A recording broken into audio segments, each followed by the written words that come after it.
We're going to start off with Tony, but Anika will be joining us in a few minutes, hopefully. So why don't we just actually open it up to you, and if you have a question, we'll try and get through as many of them as we can in the next half an hour. I would say during our planning process and in Detroit Works project in particular, that we had a lot of deep conversations about that particular population, although we were very aware of it. Because as I said, the home ownership rate in Detroit, surprising to us, really did mirror that of the national average. It was about 54% at the time, and I think it's still in the high 50s. So there really was a lot of home ownership, and to your point, that home ownership was in the hands of baby boomers who were sort of living out their lives in their last piece of equity, or inherited from a child of that person. The conversations we were having that probably related to that particular population had to do with property taxes, had to do with insurance rates, had to do with these extraordinarily escalating costs of living, borne out particularly by the vacancy condition, and that the remaining households were effectively subsidizing, the city, if you will, because some parts of it weren't being utilized as much. And were there strategies that could be used around tax abatements or taxing caps to help lower that cost? I would say, like you, in posing the question, we did not spend a lot of time, nor have I seen anything emerging that is specifically talking about that population or the portfolio of housing that might fall into hands of the city or others if there aren't inheritors to take it on. But I do think it is an important point, because in cities like Detroit, or these legacy cities that have lost so much of their population, a large part of a percentage of their population are people over the age of 40. So I think it is going to be a growing concern that probably requires a little bit more attention than we pay to it. What was, I think, most compelling about kind of how you started it in that observation is just having also kind of been there with you in that time period, knowing... And you wouldn't come work with me, that's okay. We're going to leave that alone. But just kind of naming the, I'm going to say, disabling environment that kind of brought you to that point, right? I mean, Newark, I would imagine, much like Detroit, has some really kind of intractable, kind of deeply rooted ways of practice and kind of cultural, issues that make a new way of thinking really, really difficult to sell, right? And so given all of the innovation that you were able to kind of pack into the approach on kind of planning and land use and really envisioning the future of Detroit, what kind of intentional pieces did you add into the work? I know you tried a good amount of those pieces in kind of the redo effort in Newark, but what intentional pieces did you add into the work to also address kind of that culture shift? Because I think that's where we're really still struggling, in that we want to cultivate bold leadership, and we want to really think about ways to distribute leadership across more kind of institutional stakeholders, so that there's kind of this shared ownership. But we're constantly coming up against the tension of the way we've practiced this work over time and the resistance of change that kind of old cities have to really grapple with intentionally. Yeah, I'm going to ramble with the answer because a lot of things are floating through my head. One of the distinctions, I think, is scale. So Newark is 280,000 people and 26 square miles, or I can't remember. Detroit is infinitely larger, and larger in population too. So I think that has something to do with the kind of small town, insular kind of nature of this, which, by the way, was internally bred by past leaders, starting with white mayoral leadership and the exclusion of others from their kind of fiefdom, and then was repeated by a couple of black mayors who did the exact same thing, right? So it's my turn, but they're still practicing the same kind of parochial kind of structures. And when you do that, I think in the smaller town, I think it's more pervasive, right? But in Detroit, which also had its challenges of entrenchment, I found that the civic community there, even at the community level, was fairly strong in a more surprising way than I thought. There were many more kind of community civic groups working, across big city, but also in local geography. So the infrastructure for civic discourse and activism, there were more players doing that than I think existed in Newark, where maybe you had, the master plan working group, for example. You had a couple of kind of cabals of people, working on better civic culture, but not very many smaller ones, whereas Detroit, there were many. And I think the collection of that activism and advocacy kind of helped that. Even though there were some of the same kind of insider-outsider tensions, they were ready to kind of engage. And so I think that was missing. I think the other thing that I might note was a distinction is that, and this kind of gets back to the scale of the city perhaps, is that Detroit is very unique, and this was a question Eric and I were talking about over dinner last night. It's unique in that its philanthropic community has national tentacles as well as local ones. And most communities, have only the local one. And they struggle to find that access and how to network with the national one. And I think the advantage that gave Detroit is that they play across a much broader geography and are able to bring an openness to innovation and innovation approaches in conversation with their local counterparts and then with the local community in ways that perhaps other cities, a more typical city that doesn't have that national philanthropic relationship, are able to do. Newark sits in a very strong regional economy. It's, 10 minutes away from New York, but it almost feels like you're not, right? Because there is this bubble sometimes around it, and you kind of look at all these other surrounding municipalities and wonder, well, this is the biggest city in the state. Why is this not grabbing hold? And it really has to do with the parochialism of its leadership that maintains its power and leadership by having that bubble, right?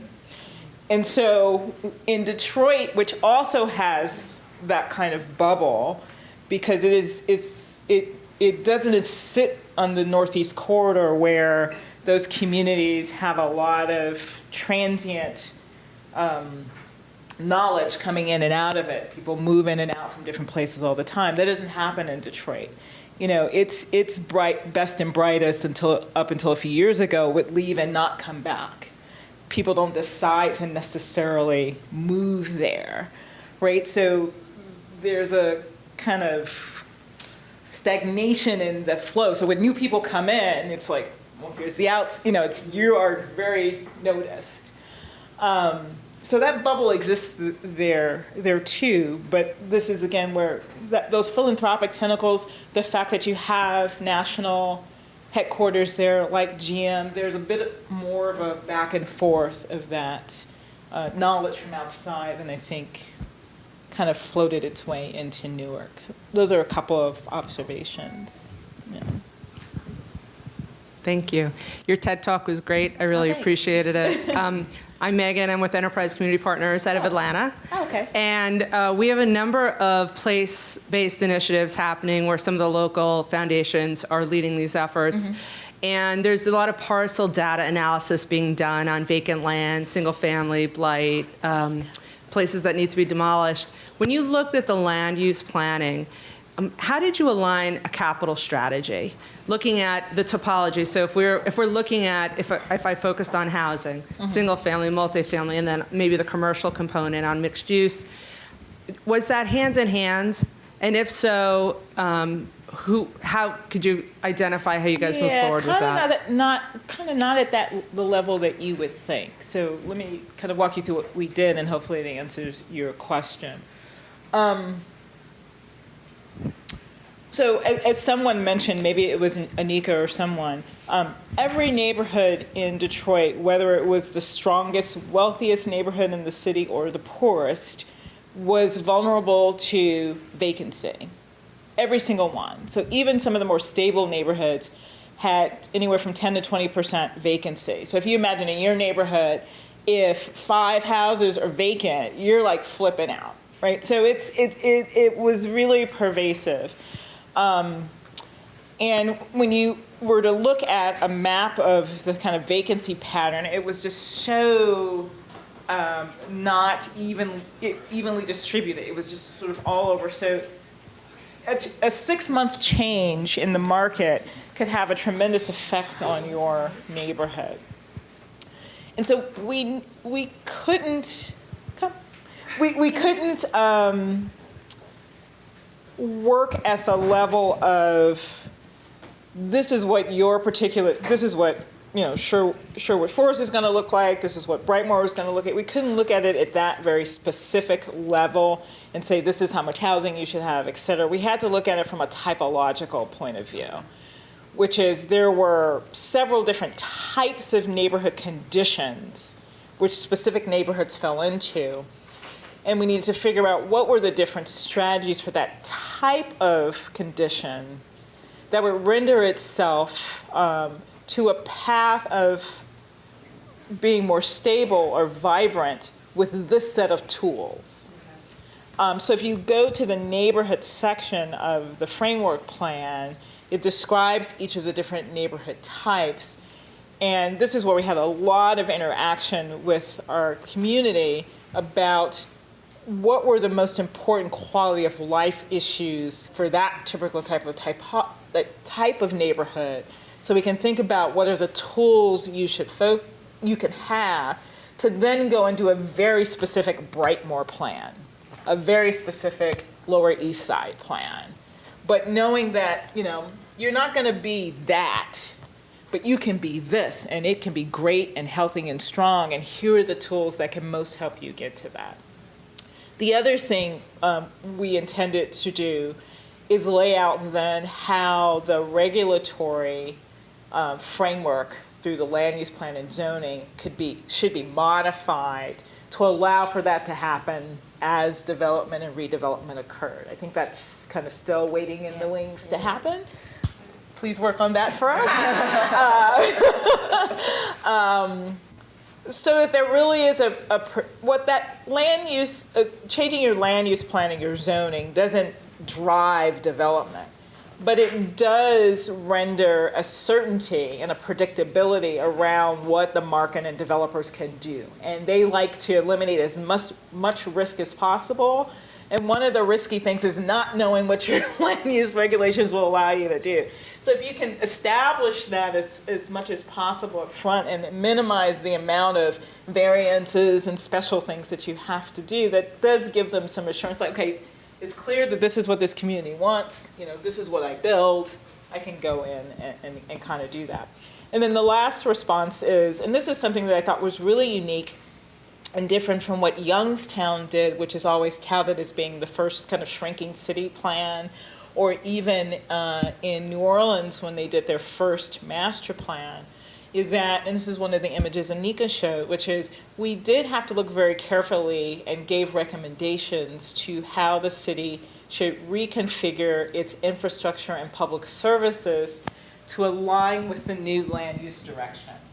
So, example, let's take water or sewer. So the city was built at its core around the river, and then it kind of grew out radially. So you can imagine that all the underground infrastructure trunk lines run from the center and then service everything else. And so when people would go, okay, you're going to shut off this whole part of the city. Well, I can't do that because if I need to get service over there, I gotta run it through here. And oh, by the way, there's a public service, a public safety concern, so we just can't cut off street lights everywhere. And oh, actually people live there and they own their homes and I can't kick them out. So it wasn't that we could just kind of neatly carve out and shut things down.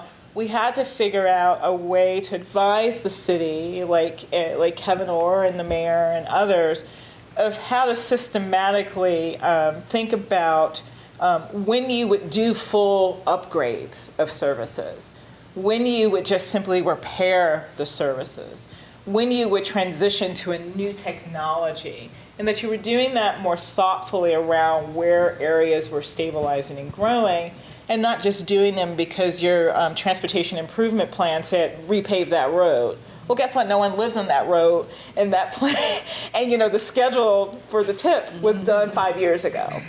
Right, so we needed to give people a way to match up those capital improvements with the way in which the actual land utilization patterns were occurring. And that's, a long-term process, and I hope this was something we were trying to work on with the city administrator and others in the city, but the plan gives them the roadmap for how to think about doing that.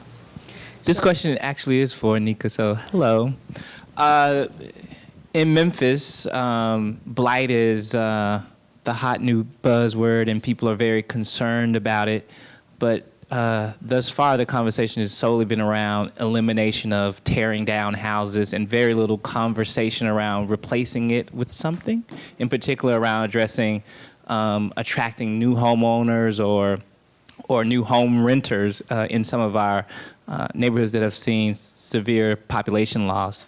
How is Detroit addressing not only just dealing with the elimination of blight, but replacing it in some way? How are we dealing with the elimination of blight and replacing it? It's so different, right? Because the scale is just so much bigger.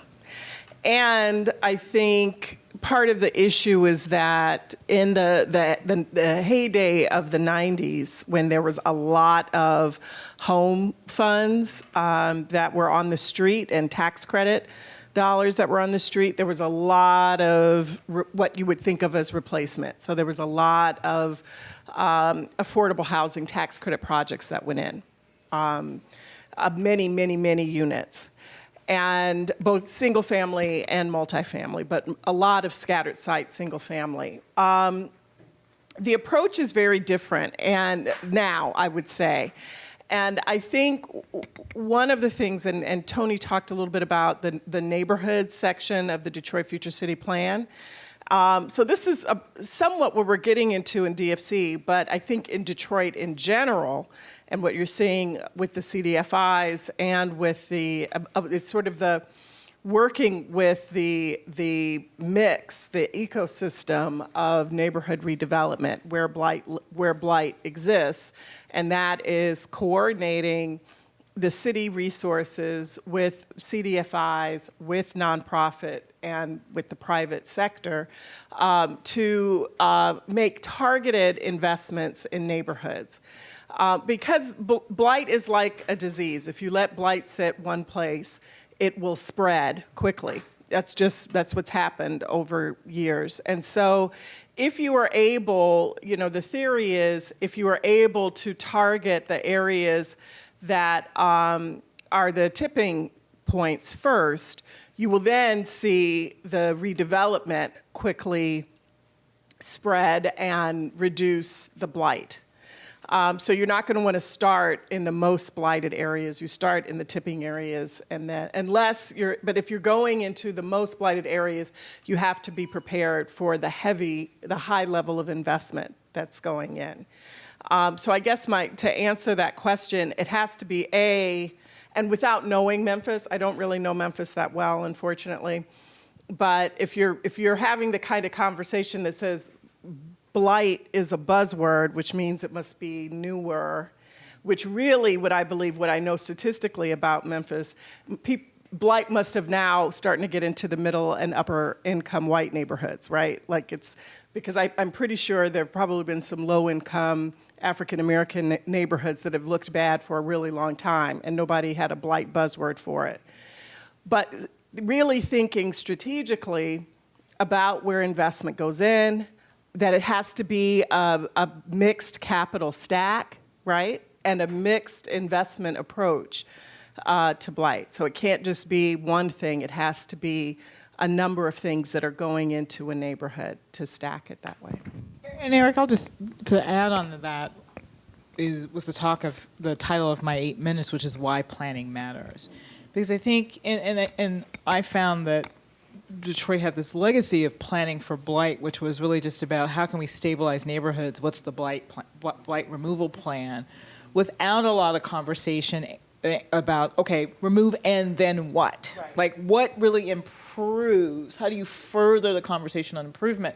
And so I think the work we did offered up what those aspirations are. And the hope would be that as they execute on the blight removal strategy, it is in concert with those communities and partners who are trying to figure out how to immediately move into the next proposition.